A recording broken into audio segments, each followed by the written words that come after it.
আপনার বাড়ির জানলাতেও কি কাক এসে সারাক্ষণ কা কা করছে? ঘরে বা জানলার কানে সে কাক এসে বসছে, আপনি অতটা গুরুত্ব দিচ্ছেন না, কিন্তু জানেন কি ঘরের জানলায় কাক এসে বসা ঠিক কিসের ইঙ্গিত দেয়? জানেন কি ঘটতে চলেছে আপনার জীবনে? হ্যাঁ, পুরো ভিডিওটা না দেখলে সত্যিটা জানতে পারবেন না। ভয়ঙ্কর কাণ্ড ঘটে যেতে পারে, দেখে নিন। প্রতিদিন সকালে কাকের ডাকে ঘুম ভাঙে। আশেপাশের কাছে প্রায়শই কাককে দেখা যায়, কিন্তু হিন্দু ধর্মশাস্ত্র অনুযায়ী কাককে কখনোই শুভ বলে মনে করা হয় না। শুধু তাই নয়, কাকের ডাককেও হিন্দু শাস্ত্র মতে শুভ বলে মনে করা হয় না। অনেকেই মনে করেন কাকের ডাক খুব খারাপ কিছুর ইঙ্গিত করে। বাড়িতে কাক এলে বা বারান্দায় কাক এসে বসলে ডাকলে অনেকের মনেই কু ডাকে। তবে জ্যোতিষ মতে কাক মানেই কিন্তু অশুভ নয়, বরং তার কিছু কিছু লক্ষণ কিন্তু বেশ শুভ। জ্যোতিষ মতে শনিদেবের বাহন হলো কাক। শনিবার বাড়িতে কাক এলে তাকে কখনো তাড়ানো উচিত নয়। শনিবার সকালে কাককে খাবার খেতে দিন, এতে শনিদেব তুষ্ট হন। জ্যোতিষ মতে সকালে বাড়ির বারান্দায় জোরে জোরে কাক ডাকলে বাড়িতে অতিথির সমাগম হয়। মনে করা হয় দুপুরের দিকে যদি উত্তর দিকে কাক বসে ডাকে তাকে শুভ বলে মনে করা হয়। পূর্ব দিকে বসলেও তা ভালো হিসাবে চিহ্নিত করা হয়। বাইরে বেরোনোর আগে যদি দেখেন বাড়ির জানলায় বসে কাক ডাকছে, তাহলে যে কাজের জন্য বাইরে যাচ্ছেন তা ভালো হবে। কাককে জল দিলে তা ভালো হিসাবে মনে করা হয়, এর ফলে ভালো অর্থ লাভ হওয়ার সম্ভাবনা থাকে। এছাড়াও হিন্দু জ্যোতিষশাস্ত্রে শুধু প্রাণীর উপস্থিতি নয়, তাদের আচরণও অত্যন্ত গুরুত্বপূর্ণ। যেমন কোনো পাখি যদি হঠাৎ করে উড়ে এসে আপনার সামনে দাঁড়ায়, তা জীবনে কোনো পরিবর্তনের বা প্রলয়ের সংকেত হতে পারে। আবার কোনো পশু যদি আচমকা আপনার সামনে চলে আসে, তা জীবনযাত্রায় সমস্যা বা বাধার চিহ্ন হতে পারে।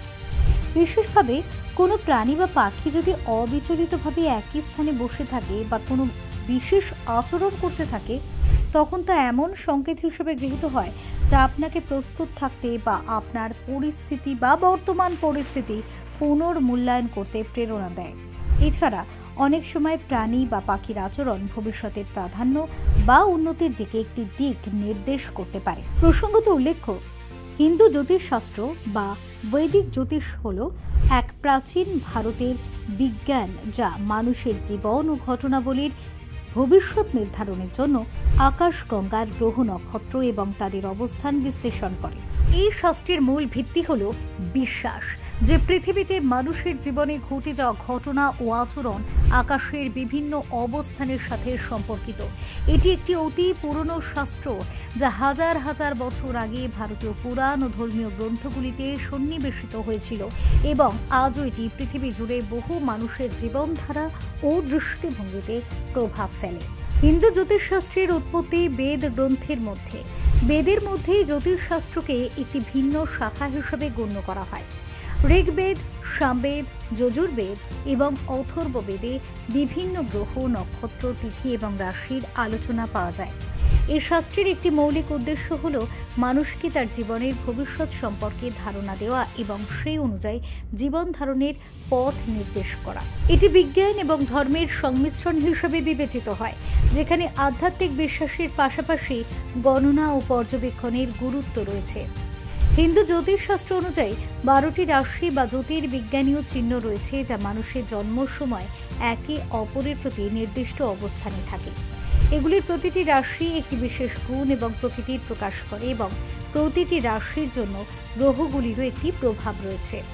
যেমন সূর্য, চন্দ্র, মঙ্গল, বুধ, বৃহস্পতি, শুক্র, শনি, রাহু ও কেতু ইত্যাদি গ্রহগুলির অবস্থান এবং গতিপথ মানুষের জীবনে নানা প্রভাব ফেলে। এই গ্রহগুলির স্থানান্তর বা দশা মানুষের ব্যক্তিগত জীবন, সম্পর্ক, আর্থিক অবস্থা, স্বাস্থ্য, কর্মজীবন এবং অন্যান্য দিকের ওপর প্রভাব ফেলে। এগুলি বিশ্লেষণ করে একজন জ্যোতিষী ভবিষ্যতের পূর্বাভাস দেন। এই জ্যোতিষশাস্ত্রে কুণ্ডলী তৈরি করা হয়, যা একজন ব্যক্তির জন্মের সময় গ্রহ নক্ষত্রের অবস্থান অনুযায়ী তৈরি করা হয়। হিন্দু জ্যোতিষশাস্ত্র শুধু ভবিষ্যৎবাণী করেই শেষ হয় না, বরং মানুষের সমস্যাগুলির সমাধানও এর মধ্যে নিহিত থাকে। গ্রহগুলির অশুভ প্রভাব থেকে মুক্তি পেতে বিভিন্ন নিয়ম পালন, তান্ত্রিক উপদেশ, মন্ত্রপাঠ, দান বা পুণ্যকর্ম ইত্যাদি পরামর্শ দেওয়া হয়। অনেক সময় বিশেষ রত্ন বা উপকরণও পরিধান করতে বলা হয়, যা ওই গ্রহের শক্তি থেকে রক্ষা করার জন্য সহায়ক হতে পারে। হিন্দু জ্যোতিষশাস্ত্র এখনও ভারত সহ বিশ্বের অনেক দেশে ব্যাপকভাবে অনুসৃত হয়। তবে এটি একটি বিতর্কিত বিষয়। কিছু মানুষ এটিকে বিজ্ঞান হিসেবে বিবেচনা করেন, আবার অন্যরা এটিকে কুসংস্কার বা মিথ্যাচারের অংশ হিসেবে গণ্য করেন। আজকের দিনে যখন বিজ্ঞান ও প্রযুক্তি অনেক দূরে গিয়েছে, জ্যোতিষশাস্ত্রের প্রাসঙ্গিকতা নিয়ে যখন বিতর্ক রয়েছে, তবে এর ঐতিহাসিক এবং সাংস্কৃতিক গুরুত্ব অপরিসীম। তাই আপনার শুভাকাঙ্ক্ষীদের কাছে এই ভিডিওটি পৌঁছে দিতে প্রচুর পরিমাণে শেয়ার করুন। ভিডিওটি অবশ্যই লাইক করুন, কমেন্টে জানান এই ধরনের আরও অজানা তথ্য আপনারা পেতে চান কিনা। চ্যানেলটিকে সাবস্ক্রাইব করে আমাদের পাশে থাকুন। কমেন্টে লিখুন জয় সনাতন ধর্মের জয়।